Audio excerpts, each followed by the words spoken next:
Dr. Hae-Jin Lee stared at her computer screen in the quiet laboratory of the Korean Space Research Institute. It was 3 a.m., and she was the only one still working.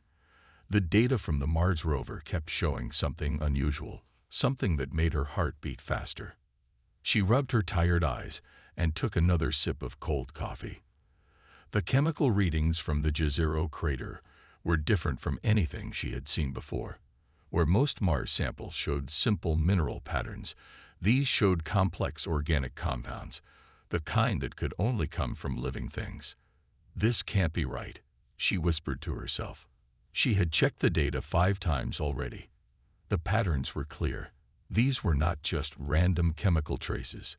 They looked like the remains of ancient life, preserved in Mars' red soil for millions of years. Hae-Jin picked up her phone and hesitated. It was the middle of the night, but this discovery couldn't wait. She called her department head, Dr. Song. "Dr. Song, I'm sorry to wake you, but you need to see this," she said when he answered with a sleepy voice. 20 minutes later, Dr. Song stood behind her chair, looking at the same data with wide eyes. "Have you double-checked the rover's instruments?" he asked. "They could be malfunctioning." "Yes, all systems are working perfectly," Hae-Jin replied. "The rover even tested the same area 3 times. The results are always the same." Dr. Song sat down heavily in a nearby chair. "Do you understand what this means, Hae-Jin? If you're right, this could be the biggest discovery in human history." Hae-Jin nodded. She understood completely.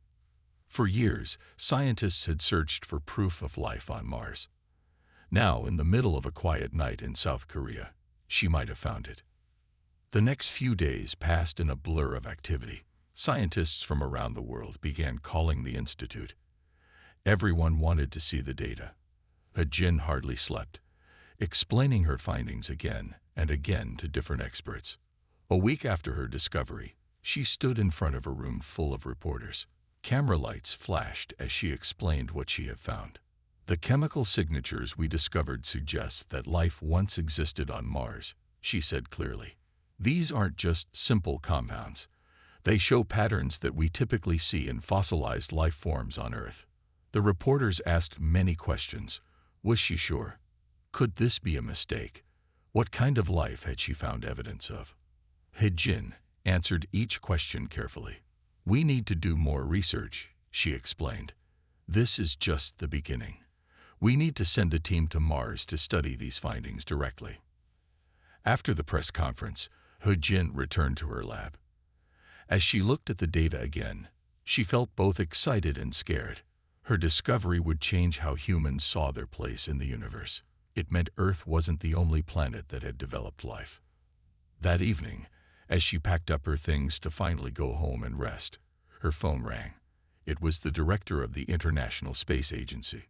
"Dr. Lee," the director said, "we want to put together a special team for a Mars mission. We need the best scientists in the world, and we want you to lead the research team. Are you interested?" Hae-Jin looked at the Mars data still showing on her computer screen. All her life, she had dreamed of making the great scientific discovery. Now she had the chance to do even more, to go to Mars herself and find definitive proof of ancient alien life. "Yes," she said firmly. "I'm interested." As she drove home that night, the full moon hung bright in the sky. Somewhere up there, the red planet waited with its secrets. Hae-Jin smiled to herself. Soon, she would be on her way to uncover those secrets, and nothing would ever be the same again. 1 month after her discovery, Dr. Hae-Jin Lee sat in a large conference room at the International Space Agency's headquarters. In front of her lay files of the world's top scientists. Her task was to choose the perfect team for humanity's most important space mission. "What about Dr. Park?" asked the agency director, pointing to one of the files. "Her work on Mars geology is outstanding." Hae-Jin opened the file of Dr. Myra Park. The geological expert had spent 15 years studying Mars rocks. More importantly, she had developed new ways to study minerals in extreme conditions. Her research would be vital for understanding how life might have survived on Mars. "Yes," He-Jin said firmly. We need her on the team. The next file belonged to Dr. Taewon Kim. He was younger than the others, but his work with quantum computers had revolutionized space research. His advanced programs could analyze complex data faster than any traditional computer. He-Jin remembered watching his presentation at last year's space conference. While others talked about theories, Dr. Kim had shown real results. His quantum systems had already helped discover several new exoplanets. Dr. Kim is essential for this mission, He-Jin explained to the director. His quantum computers can help us analyze Martian samples in real time. We won't have to wait for data to reach Earth. The final position needed an experienced astronaut, someone who could not only pilot the spacecraft, but also help with the research. The choice came down to two candidates. Captain Jisoo Choi's file was impressive. She had commanded 3 space missions and had spent more time on the International Space Station than any other Korean astronaut. More than that, she had a degree in chemistry and had already worked with both Dr. Park and Dr. Kim. Captain Choi is our best choice, He-Jin said. She understands both the science and the challenges of space travel. 2 weeks later, the team met for the first time in Seoul. They gathered in a secure conference room, surrounded by maps of Mars and satellite images of the Jezero crater.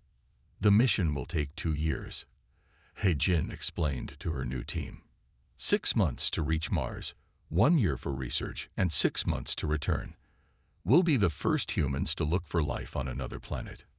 May Ray Park spoke up first. The Martian soil will be our biggest challenge. Its composition can destroy standard equipment.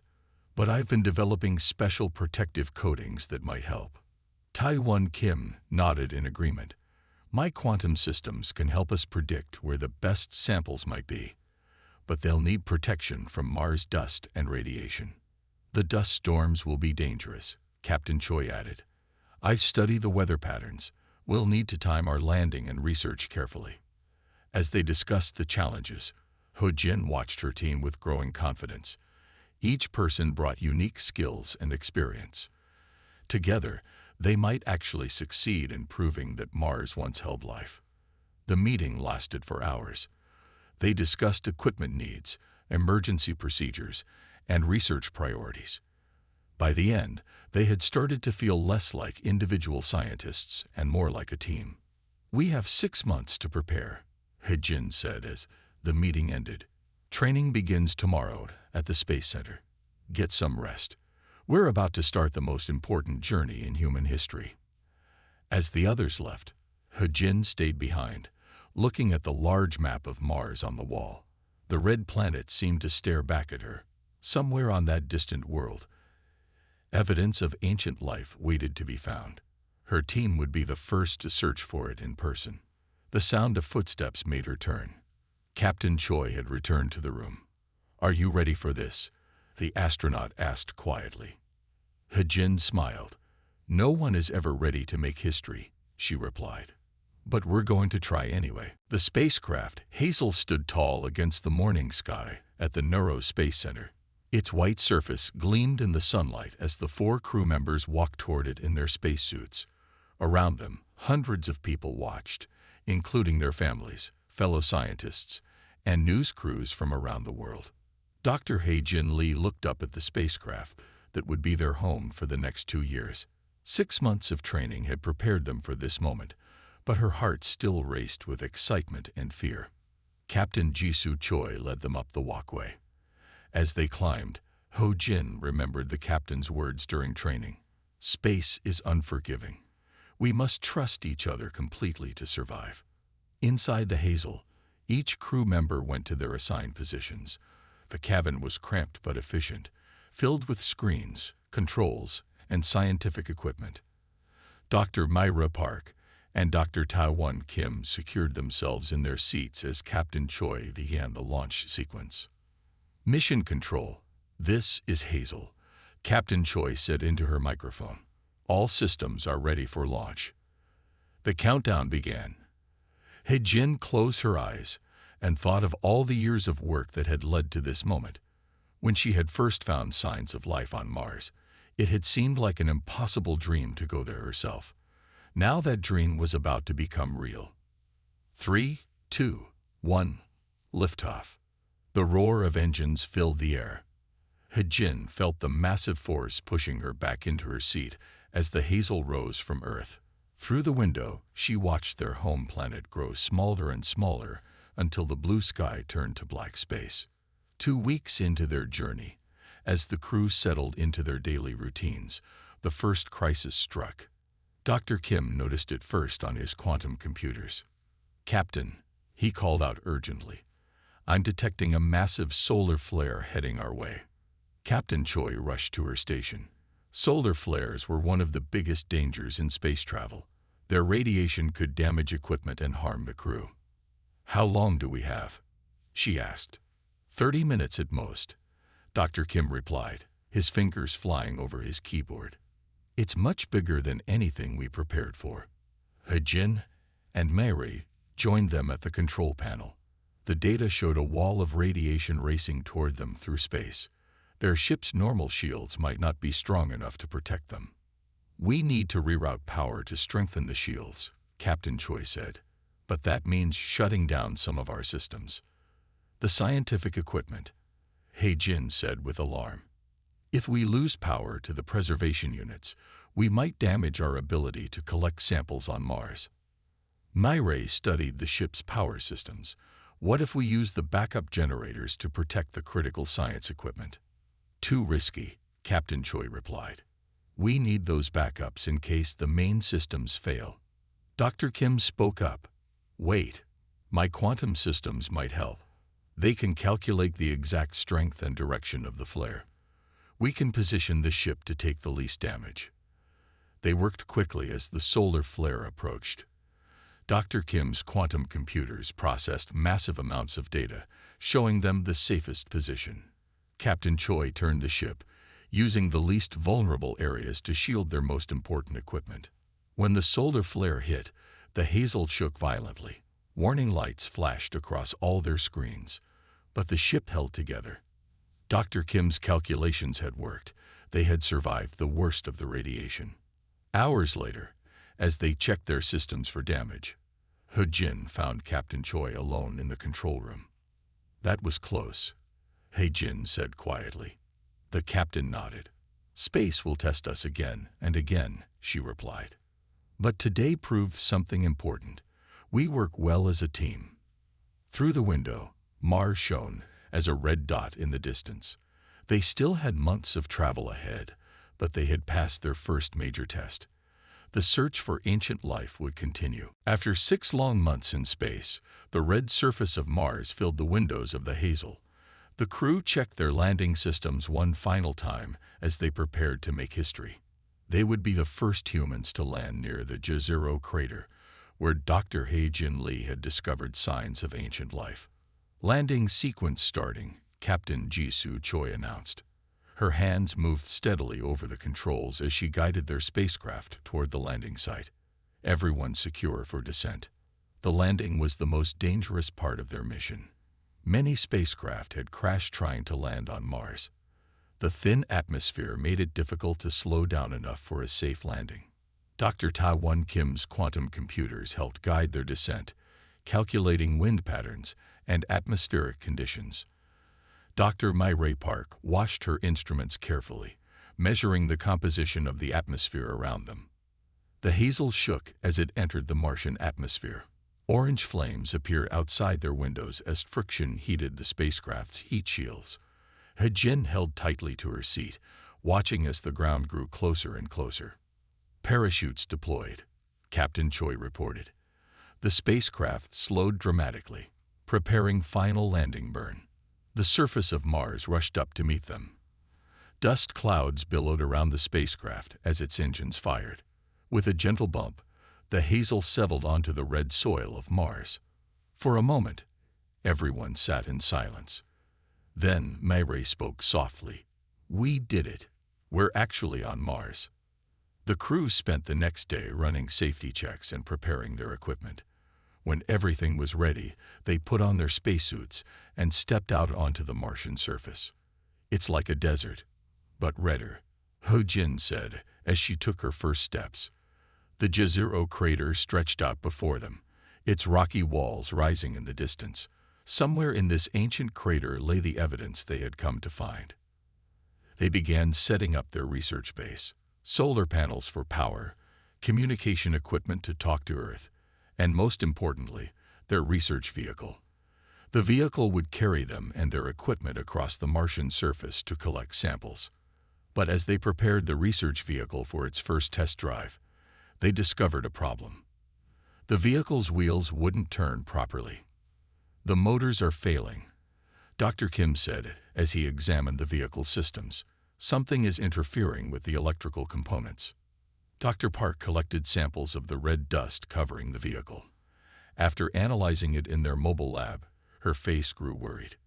"The Martian soil is more corrosive than we expected," she explained. "It's damaging our equipment faster than our protective coatings can handle." This was a serious problem. Without the research vehicle, they couldn't travel far enough to collect the samples they needed. All their careful planning hadn't prepared them for soil this corrosive. "How long until the vehicle stops working completely?" Captain Choi asked. "At this rate, maybe 2 weeks," Mei Ray answered. "We need to find a solution fast." Hajin looked out at the Martian landscape through the base's window. They had come too far to fail now. "We need to think differently," she said. "Dr. Park, could we modify the protective coating using materials we have here?" Mei Ray considered this. "Maybe. The soil itself might hold the key. If we can understand exactly how it corrodes our equipment, we might be able to defend against it." That night, as the other crew members slept, He Jin stayed up late in the lab, studying both the soil samples and Dr. Park's original protective coating formula. The answer had to be here somewhere. On Mars, every problem could mean the difference between success and failure, between life and death. Through the base's window, Earth shone as a bright blue dot in the dark Martian sky. Their home seemed very far away. But their mission had only just begun. After 3 days of hard work, Dr. Mei Park finally developed a new protective coating for their research vehicle. The team tested it carefully, and this time, the vehicle's systems worked perfectly. They could now begin their real mission, searching for evidence of ancient life. Dr. He-Jin Lee drove the vehicle while Dr. Park collected soil samples. They traveled slowly across the red Martian surface, moving deeper into the Jezero crater. Dr. Taewon Kim stayed at the base, monitoring their progress through his quantum computers. As they examined another group of rocks, He Jin noticed something unusual. The rocks had strange patterns that didn't look natural. They reminded her of the patterns she had first seen in the rover data back on Earth. "Mei Ray, look at this," He Jin called out, pointing to the rocks. "These patterns, they're different from everything else we've seen." Dr. Park carefully photographed the rocks and took samples. When they returned to the base, she put the samples under their most powerful microscope. What they saw made everyone gather around the screen in amazement. "Those are cell structures," He-Jin whispered, "just like the fossilized bacteria we find on Earth, but different." Captain Jisoo Choi looked closely at the images. "Are you absolutely sure? We can't make a mistake about something this important." Dr. Kim connected his quantum computers to the microscope. His advanced programs could analyze the tiny structures in ways that human eyes couldn't. "The computer confirms it," he announced after several minutes. "These patterns match known biological structures, but they're not exactly like anything we've seen on Earth." The team worked through the night, examining their discovery from every angle. They found more than just simple cells. The structures showed signs of organization and complexity that suggested these ancient Martian organisms had evolved beyond basic bacteria. "Look at how these cells are arranged," He-Jin explained, pointing to the screen. "They formed colonies working together. This wasn't just simple life. These were communities of organisms." As they studied the fossils, Dr. Park made another discovery. "These organisms changed the rocks around them," she said, examining the mineral structure. "They didn't just live here. They transformed their environment, just like life on Earth does. Dr. Kim's quantum analysis revealed even more details. Based on the decay patterns in the organic material, these organisms lived here millions of years ago, when Mars still had liquid water on its surface. The team knew they needed absolute proof before they could announce their discovery to Earth. They had to run every possible test to make sure they were right. One mistake could damage the credibility of their entire mission. "We'll need samples from different locations," Captain Choi said. "We have to prove this wasn't just a one-time occurrence." Hajin looked at their map of the crater. "There's a promising site about 2 kilometers east of here. The satellite data shows similar rock formations there." As they planned their next exploration, Hajin felt a mix of excitement and responsibility. They might have just found the first proof of life beyond Earth. This discovery would change how humans saw their place in the universe. That night, after the others had gone to sleep, Hajin stayed in the lab, studying the fossil images. She thought about all the scientists throughout history who had wondered if humanity was alone in the universe. Now, she and her team might have finally answered that ancient question. Through the base's window, the Martian moons Phobos and Deimos crossed the dark sky. Somewhere out there, she knew, other worlds might hold similar secrets, waiting to be discovered. Dr. Ta-Won Kim was checking the weather monitoring systems when he noticed something concerning. His quantum computers showed a massive dust storm forming to the west of their location. It was moving toward them faster than any storm they had seen before. "Captain," he called out, "we have a problem." Captain Jisoo Choi studied the weather data carefully. The storm was huge, covering hundreds of kilometers. According to the calculations, it would reach them in less than 6 hours. "We need to secure everything and get back to the base," she announced to the team. Dr. Hae-Jin Lee and Dr. Myrae Park were still out collecting samples in the research vehicle. But Hae-Jin had an unexpected reaction when she heard the news over the radio. "Wait," she said, "this storm might actually help us." The others looked confused. Dust storms on Mars were extremely dangerous. They could damage equipment and make it impossible to see more than a few meters ahead. "The storm will blow away the top layer of soil," Hae-Jin explained. "It might expose rock formations that we can't normally see. This could be our chance to find more evidence." Myrae understood immediately. She's right. Storms like this one shaped the Martian surface for millions of years. They might have helped preserve the fossils we found. Captain Choi shook her head. "It's too dangerous. We need to get back to the base now." "What if we found a middle ground?" Dr. Kim suggested. "The research vehicle has strong shields. If we position it correctly, we could use it as a mobile observation post during the storm." The team discussed the idea quickly. They didn't have much time before the storm arrived. Finally, Captain Choi made a decision. "We'll try it," she said, "but we need a safe location. Dr. Kim, can your computers find us some natural shelter?" The quantum computers analyzed the terrain and found a small canyon nearby. Its walls would provide some protection from the storm, while still allowing them to observe its effects on the surrounding area. Hae-Jin and Myrae drove the vehicle into position just as the storm's front edge reached them. The Martian sky turned from pale pink to dark red. The wind grew stronger, throwing dust and small rocks against the vehicle's shields.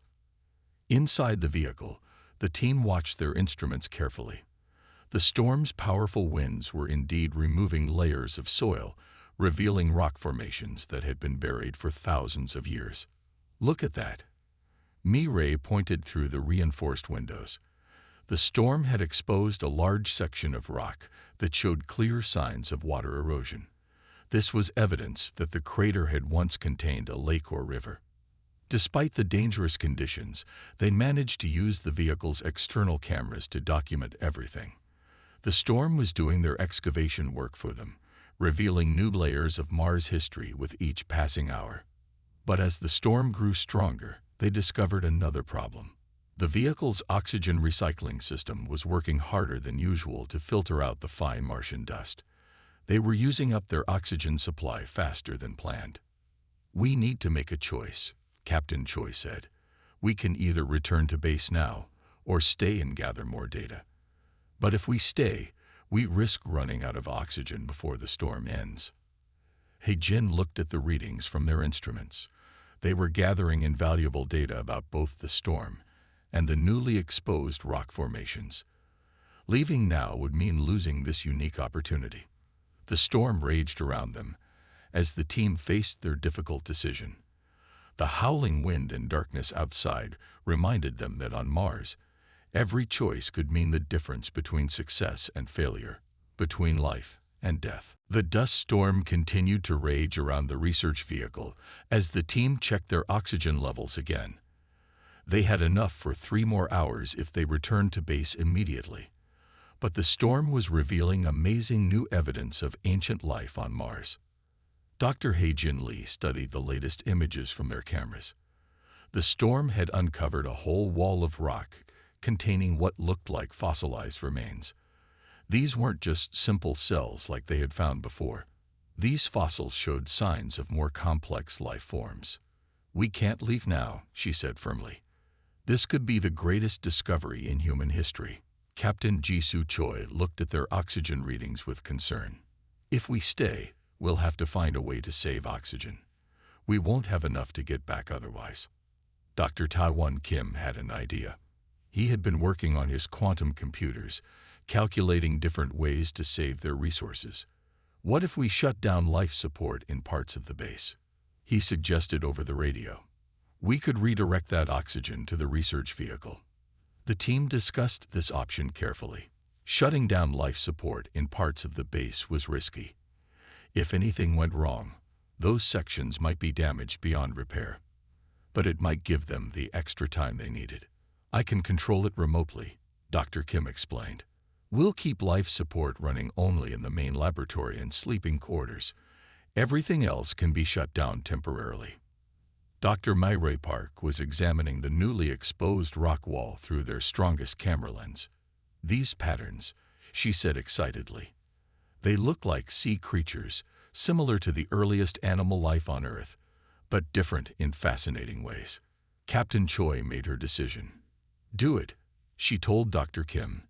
"Shut down the unnecessary systems. But we need to work fast. Every minute counts now."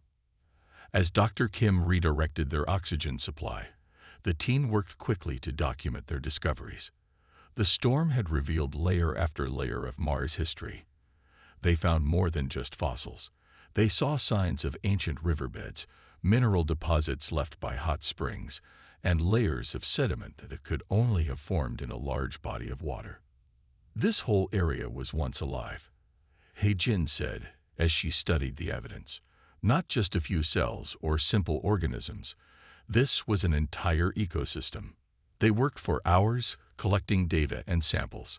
The storm actually helped them see details they might have missed otherwise. The strong winds cleared away millions of years of dust, showing them Mars as it had been in its distant past.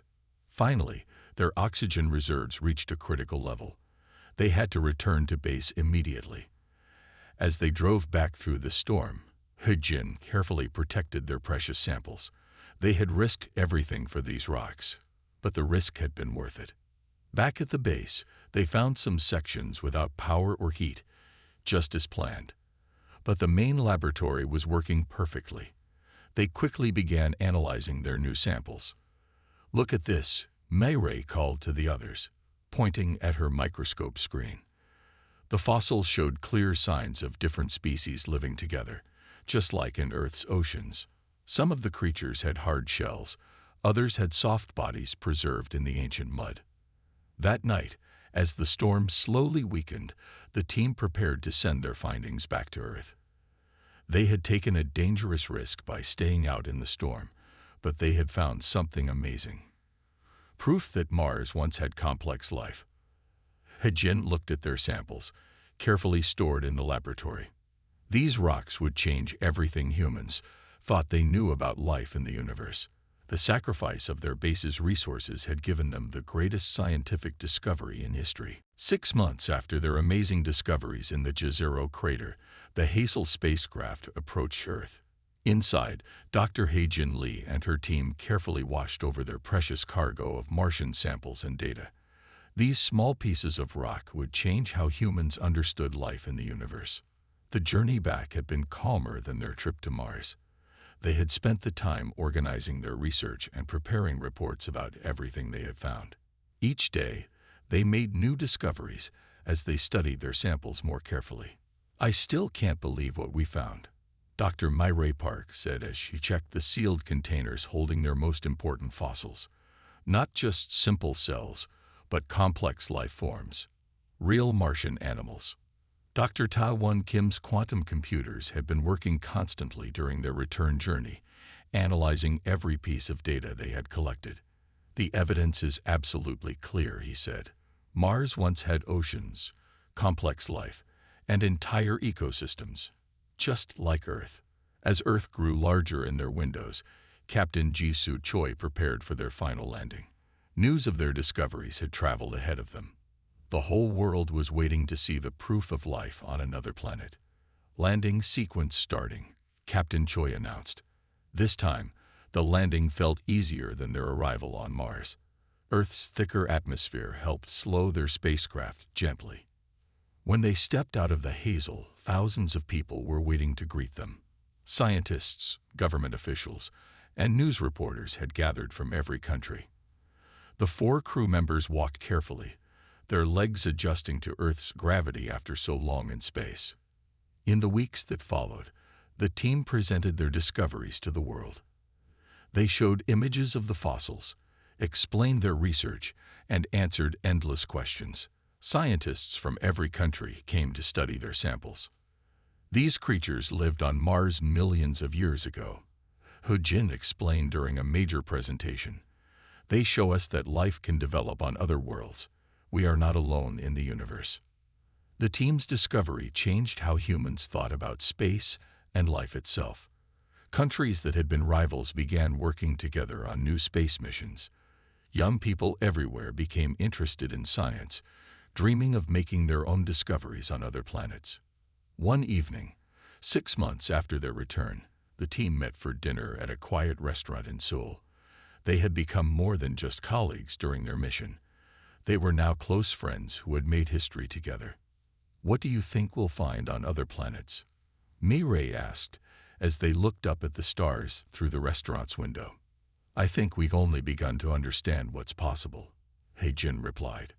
"If Mars had complex life, other worlds might have even more surprising things waiting for us to discover." Dr. Kim smiled. "My quantum computers are already helping plan missions to Europa and Titan. Maybe we'll find life there too." Captain Choi raised her glass. "To the next generation of explorers," she said. "They'll go even further than we did." As they celebrated together, Hae-Jin thought about that first night in her laboratory, when she had discovered unusual patterns in the Mars rover data. That small discovery had led to humanity's greatest adventure. The moon rose over Seoul, and somewhere in the night sky, Mars shined as a bright red dot. Thanks to their mission, humans now knew they shared the universe with other forms of life. It was just the beginning of a new age of discovery.